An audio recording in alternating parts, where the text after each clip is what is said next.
The Unlikely Innovators with Mike Commito and Steve Gravel. Presented by Cambrian R&D and the Center for Smart Mining. I'm going to ask you to count backwards from 10, and by the time you get to 1, you'll be listening to a new episode of The Unlikely Innovators. Steve, how are you? God, that is one of our best cold opens ever. I thought you were going to make me do it, and then I'm like, oh my God, can I count backwards from 10? But of course I can. Well, if you recall, there was actually an early episode where I did try to count backwards from 10, and I screwed up, and our fearless producer, Paul Hamilton, cut that out because I think he thought he was saving me from embarrassment, but we thought it was funny. But again, I've spared you from that. I wanted our listeners to get in, I guess, into the mindset of where you might be on a surgical, gurney, because today's guest was Eric Blondeel, who is the co-founder and CEO of Samos Insurance, which is a new digital insurance product backed by Berkley Insurance that offers protection for accidental death during planned surgical procedures. So Steve, I know that I shared my parable with Eric, where I kind of had the same perspective of him going into a procedure that, admittedly the perceived risk was probably low for somebody of my age and given the extent of the procedure. But I think a lot of people, fear that unknown, especially when you're being, put under by general anesthetic. But I think this is a product there where I like later in the conversation, he talks about episodic insurance, which I think is really interesting because it's like, of course, in your day-to-day life, you have insurance for life insurance and all these other things. But again, for this one particular thing that you're going to do on this very prescribed date, maybe it behooves you to get a little bit more protection for you and your family. Yeah, I think it's interesting that there's insurance products out there that actually follow you along in the world that you can buy for that sort of temporary period where you're going to be engaging in riskier behavior and activities, right? Of course, there's a higher risk profile when you opt into something like an elective orthopedic surgery, for example. I played 15 years of football and my body took a beating. And I can happily say that I'm one of the oddities that I've never been put under for any orthopedic surgery whatsoever. So that's not a humble brag. That's just I've sort of slipped through the cracks. So I've never had a knee scoped. I've never had a shoulder done or anything. So hopefully, knock on wood, I don't have to, but I'm sure those injuries will catch up to me when I'm a bit older. Well, I'll share a story with you after because as you know, I played non-impact sports my entire life and I was the one that had to get a knee scope. But I don't want to share that now because I don't want to stand in the way of the conversation with Eric. I think he had some really great insights, not only about what they're currently doing at Samos, but again, his previous experience going through Y Combinator and being a co-founder of Commito Health. So we'll pitch it to Eric, but I will follow up with how I landed up with a knee scope. Here's Eric. Okay, so we're now pleased to be joined by Eric Blondeel, who is the co-founder and CEO of Samos Insurance, a new digital insurance product backed by Berkley Insurance that offers protection for accidental death during planned surgical procedures. Previously, Eric co-founded Commito Health. He is also a two-time Y Combinator founder, and he holds a PhD in chemical engineering from the University of Waterloo. And now he is a guest on the Unlikely Innovators. So welcome to the show, Eric. Thank you so much for having me. You're welcome. So maybe before we get into Samos, we always like to talk about the journey that our guests go on, to get where they are. And obviously, I just mentioned that you hold a PhD in chemical engineering. So maybe can you talk a little about your journey? What drew you into chemical engineering? And then maybe that'll set up the conversation as to how chemical engineering got you on the path that you are now with Samos. For sure, yeah. And I mean, definitely a long and winding road.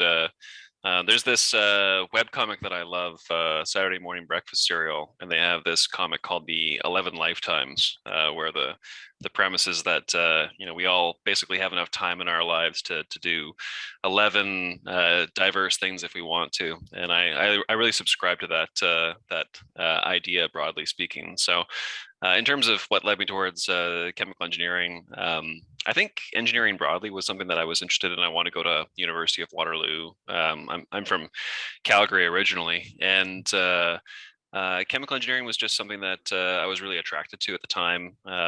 In terms of different types of engineering, it's pretty fascinating. I could have done mechanical or civil or one of those alternatively, but the way that I think about it is so civil was sort of like things that structurally just stand still and they're static. Mechanical is anything that moves, and chemical is anything that changes. And I really liked that aspect of it, and also building processes. But It led me down to different paths, which was kind of interesting. So my PhD in chemical engineering, that's actually for like biotechnology. So that was the main area that I was getting more interested in as I got older, was health tech, med tech, and biotech, and so that was the main basis of my research. That's terrific. And then you obviously co-founded another company called Commito Health, which, if you want to spend a little bit talking about. But then it'd be super if you could tell us how that sort of underpinning PhD and the work you did in your PhD, how did that lead you to founding Samos, and talk about that journey? Yeah, and admittedly, like I definitely owe a lot to University of Waterloo and the ecosystem over there for the different things that I was encouraged to learn about. So particularly on that aspect of things, Waterloo has this ecosystem for startups, and it was interesting because like one of my best friends, he started a company right out of university, and I remember thinking, oh, I didn't even realize that you could do that. That sounded kind of outrageous. And then I went back for grad school, and the house that I was living in, it was owned by one of the co-founders of ClearPath Robotics. and one of my roommates started a company called Dropbox that was like acquired by Google while he was actually living in the house. And so it was this, and another good friend had started a company and exited that, and he works at Google now. And it just it took this thing that seemed so irregular and challenging, and made it very something that was approachable and doable. And then of course, all the programs at the university. So I was doing my research, and biotechnology in Canada, the industry for that is still growing and developing. And I wasn't too keen on the idea of moving to North Carolina or one of those other hubs to work as a biotech engineer. So I remember thinking, oh, what if I just start a company? What if I solve an important problem with this education that I'm developing? That could be really exciting. That could be really interesting. And so I went hunting for different problems. And I remember I was in the shower, and it was right after surfing some Reddit, and somebody had posted a photo of their back all lit up after the skin prick test that they do in the allergist's office. I remember just thinking, oh, that's why is that still the best way to figure out what your allergies are? And that this blew up into what ended up being Ex Vivo Labs, and then now it's Commito Health.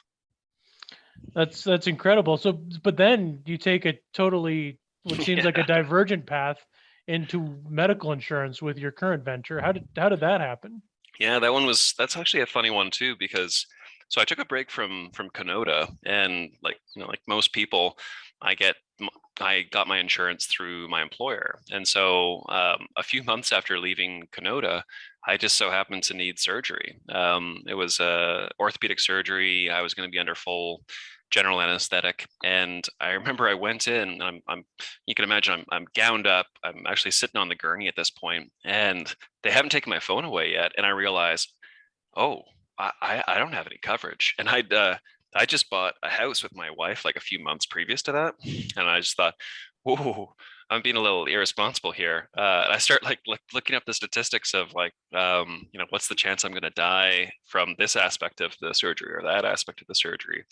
And it's a little bit macabre, but at the same time, I found it kind of fascinating that like where there is risk, there's usually mitigation in the form of insurance. And Waterloo, apart from being a bit of a startup hub, is also a massive insurance hub. And I'm familiar with a lot of those companies over time. And it just struck me as kind of, wild and fascinating that there was this risk area, which is surgery, medical procedures, that you can definitely quantify the risk for, but nobody had tried to build a product to protect people.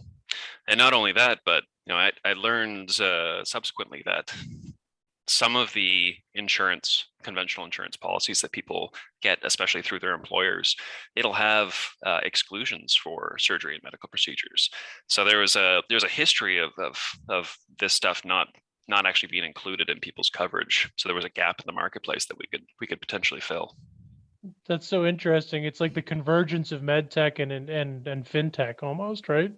Absolutely, yeah. And having that that background in healthcare and med tech, I could definitely see, and statistical interests as well. I could see like the ways that things go wrong. There's ways to quantify that, and it can be very interesting to create something that protects people when they are forced into this. It's a scary situation. I was pretty spooked, but at the same time, I was trying to be academic about it, which is sort of my way of dealing with fear, if I'm honest. And my academic mind was just like, well, what if we made this? And then of course I met my co-founder Leon shortly after, he's a 25-year insurance veteran, and him getting excited about it, being a real expert in this space, made me even more excited. And I also brought in another co-founder, Matt, who I've known for forever, and we're just having a great time building this. Yeah, and I want to talk to you about that a little bit and kind of get more into some details around some of the the proprietary like comprehensive risk model that you guys have built. But before that, before we hopped on and started recording, you told us an interesting story about how the name kind of came together. So I was wondering if maybe you can share that, because I thought we always like to make sure that we're pronouncing things properly. And then, after asking you, I think you had a pretty good story there that Steve and I hadn't picked up on in our research. Yeah, for sure. It was kind of funny because we went through a bit of a naming exercise. We started off under a name called 519. So we sort of named ourselves off after the area code for Waterloo. We're all like Waterloo guys. Mm-hmm. And then we're like, okay, we need to think of a good brand that's going to make people feel reassured about the risk associated with surgery. And I have a Samoyed, which is this big white floofy dog, and I'm very much in love with. And so my first thought, of course, was, oh, maybe I can just call this like Sammy Insurance. Sammy is like a short form for this. But of course, that's taken. Lots of short domains are difficult to get these days. And eventually, after the naming exercise, we came towards Samos, and we're like, okay, that sounds good. It's relatively short. We were able to obtain the domains associated with it. And then we learned later that it's actually a Greek island. It's the island that Pythagoras is from. And we're all math guys. We're all like, oh, that's great. That sounds really good. Okay, we're Samos Insurance now. And so we're gonna do an offsite out there at some point. I was going to say, if you do an offsite anywhere, like that would be the place to go, right? You certainly would have some support from that community. Absolutely, yeah. So one of the things I wanted to ask you, because again, I couldn't help but kind of see some parallels with your experience, and I think probably with the experiences that a lot of people have. Admittedly, I went in for orthoscopic knee surgery in 2014. Again, a very minor procedure where I was getting some cartilage kind of like cleaned up in my knee, but my mind wandered to, well, what if I don't like wake up from this procedure? Like I was about to get married, and I'm like, again, macabre, morbid stuff. I was like, I don't have any kids, so like I'll just be a blip. Like my wife will get remarried in a few years, I'll be nothing. My parents will get old, and I'll be forgotten. Again, going into like a bit of a spiral before the surgery, thinking I'm not going to wake up. I didn't have the academic lens that you did to say like, what can I do to protect, myself before I do this? I just kind of went into it. But I mean, I'm assuming that's, I think a lot of people have had those similar thoughts going into it, right? So I certainly think that there's a need. But one of the things I did want to ask you is, because you guys, as part of bringing Samos to market, you built that proprietary comprehensive risk model that you talked about. But in terms of like, for my procedure, let's say we're talking about getting a knee scope, where does that land on the register? Just out of curiosity, like that, I'm assuming that's at the low end for somebody like me. I mean, and to a certain extent, like I want to be careful not to, because a lot of people who listen to this are obviously going to be heading towards different procedures, and so I want to make sure that they're having conversations with their physicians about the underlying risk, and not necessarily myself. I can say, like from a statistical perspective, and without knowing all the details of your procedure, there. A lot of procedures like that can be safer, relatively speaking, than just being alive for a day, in terms of the other risks that you might come across. Especially in Canada, we have a terrific healthcare system, and my surgical team in particular was tremendous, and we're really lucky to be here. It actually holds up in the statistics too. It's much safer up here than in other places in the world, we'll just say. But broadly speaking, yeah, it from your description, it was a relatively safe thing to undergo. But then again, like nothing is exact. I was having a conversation with a investor a little while ago, and they had brought up a procedure that is, like, to talk about it sounds very scary. And I got to tell them, like, oh, actually, no, that's a statistical zero. Nobody actually dies from that ever. Like in terms of the data, in the course of a few years, there were 0 deaths for that procedure. But then the other procedure that they had mentioned, which like having your wisdom teeth taken out, for instance, that there are risks associated with that. Having anything in your head done is going to come with some risks. So it's certainly interesting in this space, dealing with the perceived risks associated with things versus like the actual statistical risk associated with them.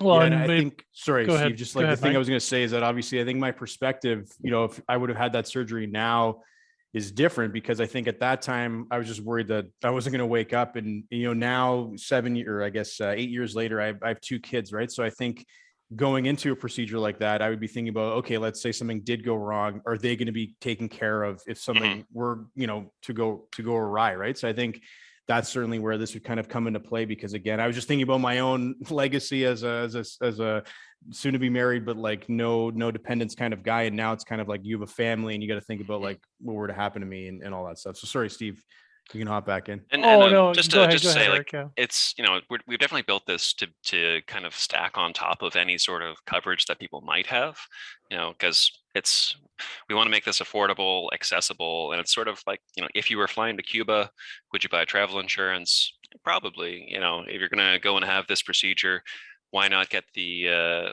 insurance associated with that, and make sure that, like you said, if there's anybody that you want to protect, anybody that is that you want to make sure is going to be okay, that you can grab this. I find that so fascinating. I found it really neat that you said, the procedure that Mike had, you might have been more protected than just going about in the world, traveling around, in the world. And that's probably because of the more controlled environment you're in if you're in a surgical suite versus if you're on the subway or if you get on a bus and, all those things. Risk is a fascinating thing to extrapolate on. Yeah. I was going to say you're probably pretty popular at parties because people are probably just peppering you with different procedures.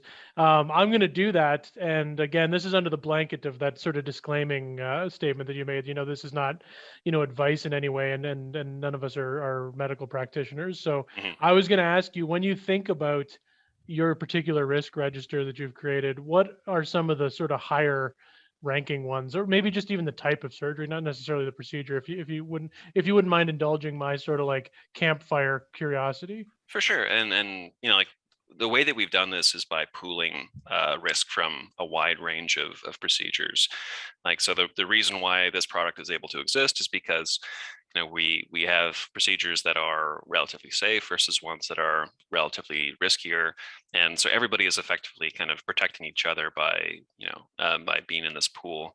And with that in mind, we did select things mostly based on volume as opposed to risk.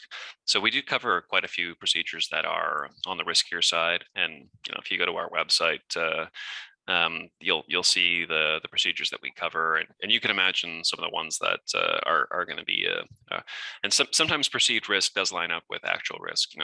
Lots of cardiovascular related stuff. But then again, there's also procedures that seem fine, but they're relatively risky. So from a pooled perspective, we're trying our best to cover as wide a range of things as patients are likely to see when they are actually heading in for something. And we're trying to expand that every day as well. For sure. And this must be an area, Eric, that there's really good data on too, right? Is the reporting on these procedures and the types of things that have gone wrong, is that what sort of informs having that good data available? It's like car accident data, right? Is it as good as that? I would say that we have a lot of confidence in the model that we've created. It certainly wasn't easy to create it though. Especially, so a lot of our data comes from the US, and the medical databases down there are, they're very siloed, and it's very much how things are counted.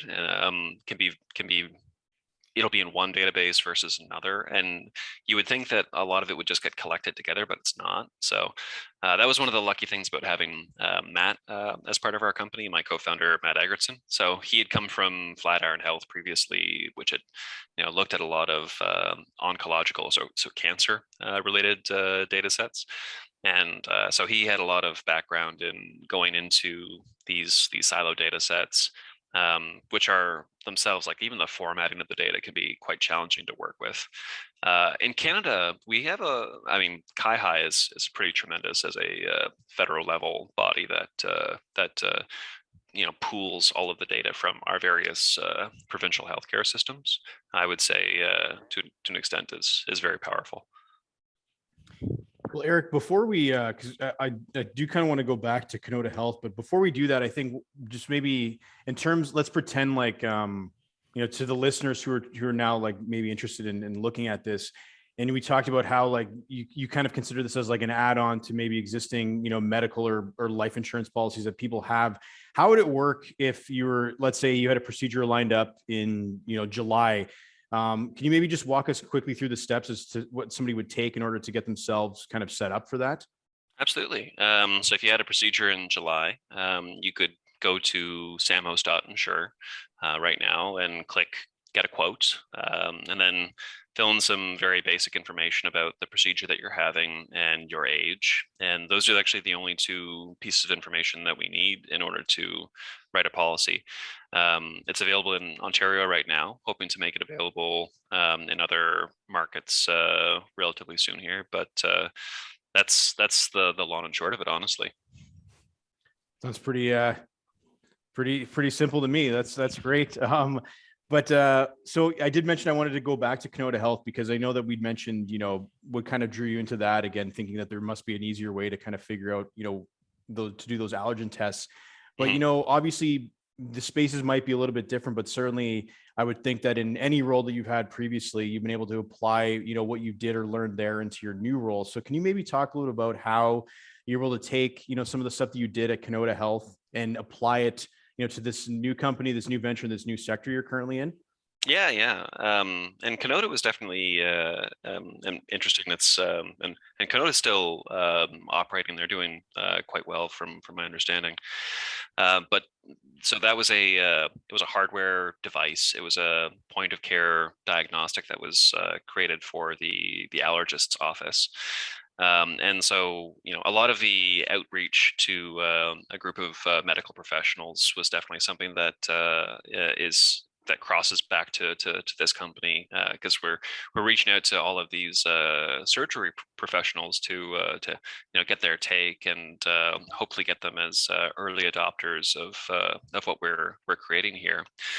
And so that's one of the key holdovers, that and just kind of a better understanding of the healthcare system both in Canada and the US, and the regulatory associated with that.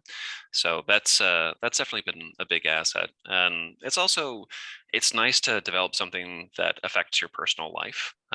So allergy wise, I have terrible allergies. They've actually gotten worse since I'm not at Commito. So that's been unfortunate.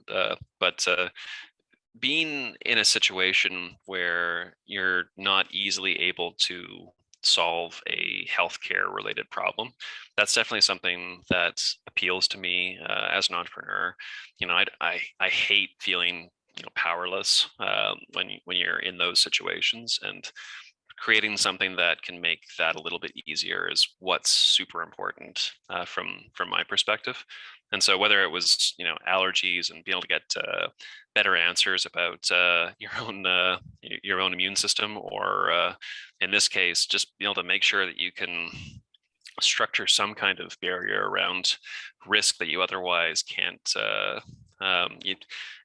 the alternative is just accepting it, and that being able to take control in some way was something that I found very valuable, and I hope our customers will too. Yeah, just picking up on that. So I mean, on obviously learning to start up and run a tech startup, probably really transferable skills from one to the other, and transferable experiences. We've had companies that have made it through the Y Combinator process on the podcast in the past. I'd have to go back and check, but I don't think we've had any founders that have done it twice. Yeah. So I think that's pretty remarkable. What we've learned from some of these Y Combinator companies or the founders that have sort of squired them through that process is it really changes perspective when you get to go down there and experience what you experience. Could you talk a little bit about that? Did you have the same kind of perspective shift that some of the other founders may have had? Well, it's definitely interesting going through it a second time because you know exactly what you're hoping to get out of the program. And YC is tremendous. They give you access to a lot of tools and materials that are best practices to kind of get your thing off the ground. And so broadly speaking, the first time that we did it, it was great because we took the entire company down there, like including co-ops, and we were staying in this 3-bedroom apartment in Palo Alto, which was absolutely ridiculously expensive. And it was just, there was a tremendous amount of like bonding, and we like rented a lab nearby near Stanford. We were working out of there every day. And that was, that I'd never done anything like that before in terms of startup stuff. And so YC was a real turning point for me with my first company, where we went from this idea, this narrative that we were working on telling it better and better every time we spoke to people, but actually building the underlying technology was something that we didn't have a lot of the resources to do. To after YC, we suddenly had these great capital resources that we could deploy to build the vision that we had sold. And then YC this time around is, because of COVID, it's completely remote. Was one aspect that was very different. And it was funny because one of you said that I must be great fun at parties earlier, and I thought to myself, "Oh, COVID, Parties. I miss parties." Oh, but I would say YC is still a strong program, even remote. I know that it would be great if they can get back to in person, just because things like demo day. It's a different experience when you're up on stage and you're to a full amphitheater of investors, and later getting mobbed by them when they all want to come talk to you. I don't think that that's as easily replaceable. But still, very powerful program, and definitely something that's been a major asset to our organization getting it off the ground here. Yeah, I guess the digital version of getting mobbed afterwards is either like LinkedIn profile views or text messages, right? There was a lot of that. Yeah. It was also a lot of fun. Like we went down to San Francisco anyway, and Matt, he's a big camera buff, so he rented like this really fancy camera and he put it in a teleprompter box, and so we're all standing there and trying to look presentable, and you only get to talk for 1 minute too. So it's like this very like nerve-wracking, like you got to get ready, you got to turn Zoom on in the right way and not screw that up. And but yeah, it was great. Eric, we came across you on, or I did, I think initially on BetaKit, and we've had Megan Simpson from BetaKit on before, and it's actually led to a lot of our guests recently have come out of BetaKit articles, right? And I think one of the interesting things, that I kind of discovered in reading that article is, again, with the work that Steve and I do, we're typically helping a lot of companies here in Northern Ontario, predominantly in mining, but in heavy industry. And so sometimes you're in your own like bucket and you think of the stuff that you do. And, when people think of, startups in Canada, they might think of the startups that are in adjacent sectors to what they work in, but obviously there's a whole insurtech, ecosystem in Canada. So I was wondering if you could talk a little bit about, the state of insurtech in Canada and how, Samos is disrupting that space, because I think we often take for granted that, I think, and this is probably a lot of what BetaKit tries to do, is that, we're not just Silicon Valley North. There's a bunch of very vibrant, tech startup pockets across the country, not just in places like Montreal and Edmonton, but everywhere, right? And so anyway, my long rambling way of asking you about the state of insurtech in Canada would be my question. Yeah, and I think especially like between Leon and I, we really want to do more to support insurtech, especially like here in Waterloo. We see this as a natural hub for new insurtech, and we're friendly with a few of the other companies in town and getting to know them. But it's interesting because risk is so omnipresent, and the different things that you can structure to mitigate risk and financialize it so that it's something that can be minimized across the board. It's there's so many different things that you can focus on, and in our case, I wouldn't say that, because what we're building is a novel product, but it's built on an existing type of product that was already available. But we're creating it for this circumstance, this situation that lots of people face. And the idea of episodic insurance, or this thing that you need for this particular time and place, I think that that's something new that that is becoming more accepted and more developed on, not just in Canada, but across the board. And we're excited to be part of that. But again, it's sort of like thinking about Canada broadly as a country. There's there's so many aspects that you can build risk around. I did actually get I got a bit of an essay of an answer from Leon when I posed him that question, like, where do we fit in terms of insurtech in Canada for how we're changing things.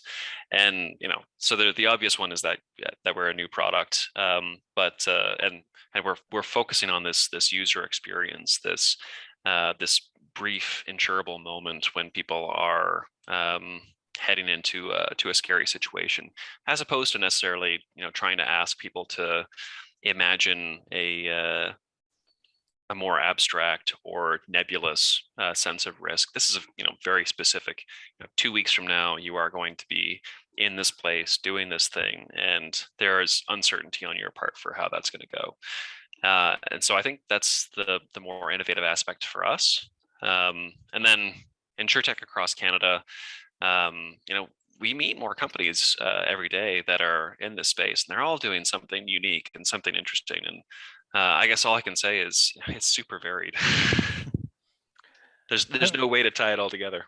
Yeah, I find it interesting. Like episodic is a really interesting concept that I heard you say there, because it's that sort of the temporary nature, the insurance with an end date, right? That's interesting. I wonder what that'll take shape as, if that becomes more commonplace. We had a motorcycle manufacturer on our last episode, that goes 250 miles per hour, which is just like my personal risk register. That's out of the question for me. But if you're doing track racing, would you buy insurance one day that just takes the experience that you're on the track and not your general automotive insurance? I wonder if that's maybe where we're heading. No question for you there, Eric, but just like I mean, I think that is a good question. Like a lot of how people have experienced insurance previously is based on the ways that you could buy and sell this or price it previously. But now there's so many more statistical capabilities that are available. There's so many more ways to reach customers and sell things to them, that there's a lot of opportunities to change the way that people experience insurance, and we like to think that we're at the forefront of that. Yeah, that and I think that's what's going to continue. I will to say, change Leon and I both have motorcycle licenses. Actually, I think Matt might have a motorcycle license too. But I think Leon's the only one who actually owns a motorcycle. I'm with you that I got my motorcycle license, and I'm like, this is maybe not a great idea for me.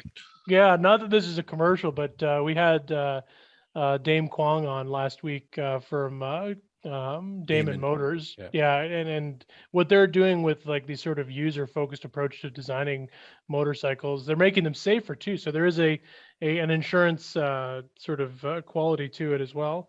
I want to just shift gears slightly, and then we're going to let you go. You've been super generous with your time so far, and this has been fascinating. And this is unlike any other company or founder we've sort of had on the pod. But often, and a lot of researchers listen to this podcast too. So not just founders, but also researchers. And you've been both in your time. You've sort of made that transition from the white lab coat, Mhm. traditional sort of chemical engineering lab-based perspective into the boardroom, to use a cliche. And we've Mhm. had a couple founders do that. But could you talk a bit about that sort of transition from going to the lab, from the lab, which I'm sure you enjoyed very much, and now Mhm. to like the sort of CEO, CTO role? And I can say that my time doing academic research, I don't regret it at all. It was fascinating, and I really learned a lot. I think the most important thing that I learned that is transferable to doing the startup world is the sense of experimentation. Having a hypothesis and then testing it, being objective, seeking evidence and then challenging that evidence and trying to make it better. So whether that's like working physically in the lab or any kind of business analysis, doing that in a structured and iterative approach is really powerful, and it's what they teach startup would-be startup founders today. And so being able to go from academic research to then doing startups and seeing the parallels between this is what you think this is what you know, and then this is what you need to know, and just having a structured way to map all that out and then pursue it, that was really powerful. And so if anybody's listening that does research, I would say that doing a startup is not a lot different, and that a lot of the big problems that people face doing a startup is putting aside your personal biases, putting aside your personal prejudices for different aspects of the problem or different aspects of the ecosystem that you're doing. I think and I'm guilty of this too. One of the big challenges is you have a great idea, and then you think, okay, this is $1 billion idea, but it's not really worth anything until you put it in front of people and they have some kind of reaction to it. And that can be hard if you feel like you can't talk about it because it's secret. Hmm. And that was one of the things that I had difficulty letting go of for a while, like coming from research. But also like coming from research, the most important thing is to publish, to share, to influence the rest of the scientific community. And I think that the same thing is true for startups. You need to kind of put your thing out there, and I know startups that were working on like moonshot analytical technology, and then they went to market and they started building the prototype, and they even had customers, and they would find that like some aspect of the problem that their customers were facing was just so much more costly to them, and they could solve it and grow a company on that basis. It's kind of like the story of, I guess, Soylent. I think they were doing like mobile cell phone towers at first, and then they got into like the dietary drink afterwards. But I've known so many stories of other companies where you have an idea for what might be valuable to somebody. You got to go test it. You got to go test that hypothesis, and then you go and you do those interviews. You talk to your customers. It turns out that they don't care. They don't care about what you think they care about. Yeah. So the one nice thing about what I was doing before and this time is there were things that I'd personally experienced. And so at least you can rely a little bit on that, and then you just have to ask yourself, like, how different are you from the average person? And hopefully you don't feel like you're a complete ephemeral, like out there on the normal curve type of person. Yeah, and then you got to make sure that that everyone else is the type of person that'll open their wallet to solve that problem with you. Yeah, Yeah, very true. yeah, cool. Well, Eric, look, this was very enlightening, and I'm sure our listeners got a lot out of this. And if people have anything that's keeping them up at night, there's at least a solution that's now on the market in Ontario that can help put some of their give them some peace of mind. So, thank you so much for joining us, and we look forward to tracking the progress of Samos Insurance going forward. Thank you so much for having me. This was great. So We're in the recovery room now. we're- The surgery's taken place. We're in the recovery room. yeah, you've woken up, which is great, and you're here listening to us. So again, maybe maybe you're better off. I'm sure you're better off have woken up. So let's not confuse that there. But so the way that I ended up finding myself in an operating room was I did competitive swimming my entire life. So very like zero impact other than like maybe flip turns and jumping off the starting block. You're So in water. I'm in water. So I'm like, I'm already pretty safe as it is. So like didn't have any injuries from swimming. But where I did have an injury was from skateboarding. And this happened like many, many years ago. And I actually went back and swam later in life, but this was during that phase where I was quitting swimming and just kind of hanging around with my friends. I remember one time I was at a friend's house and I hadn't skateboarded in a long time. I skateboarded when I was younger, but we were in our maybe in our early 20s. And he's like, let's go skateboarding down this hill near my parents' house. And it was a big hill.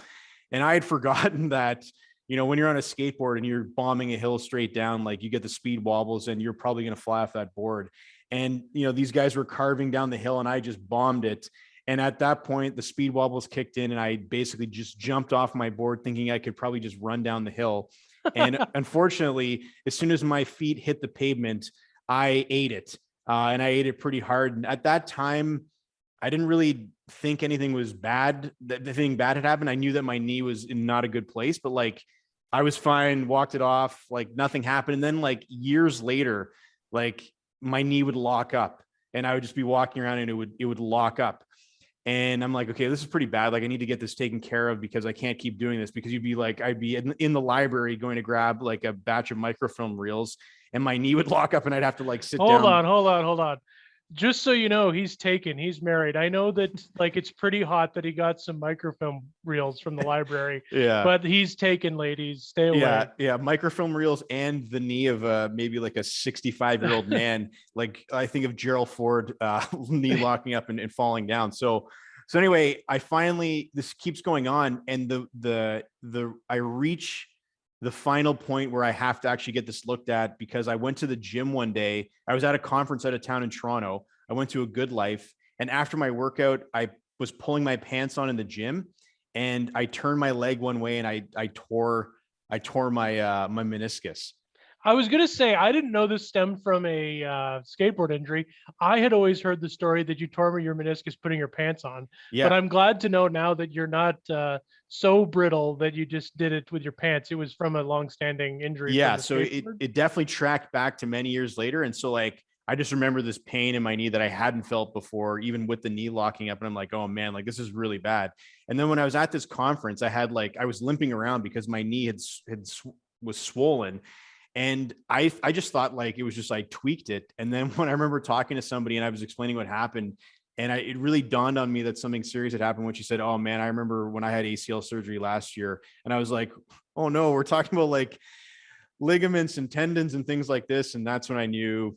Anyway, long story short, this is a really long way of telling you that non-impact sport guy had to get a knee scope because he went skateboarding and then put his pants on the wrong way.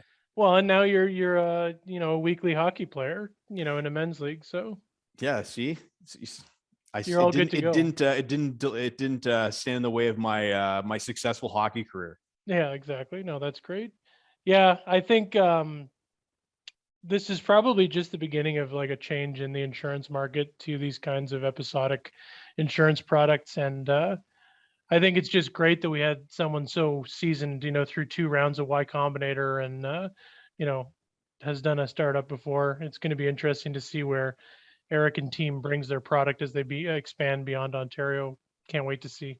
Yeah, because I mean, again, we didn't get into Eric because again, he's focused on what they're delivering, what they're bringing to market. But I think to your point, like within the insurtech space more broadly, in terms of like viewing these episodes, like I just think of everything like, I want to go skydiving. There's probably already a product out there for that, where it's an add-on to say, you're going to go skydiving this one time, but in the event of something happening that's unforeseen, admittedly, it is a really risky activity, but when done properly, it should be safe. But I would think that there's all sorts of I think of like Amazon style insurance where you can add this on this day, or I know I'm going to be doing this on this day, so I'm adding this, and it just kind of provides you with that peace of mind and the coverage that you need, so that you don't leave behind your family penniless and heartbroken.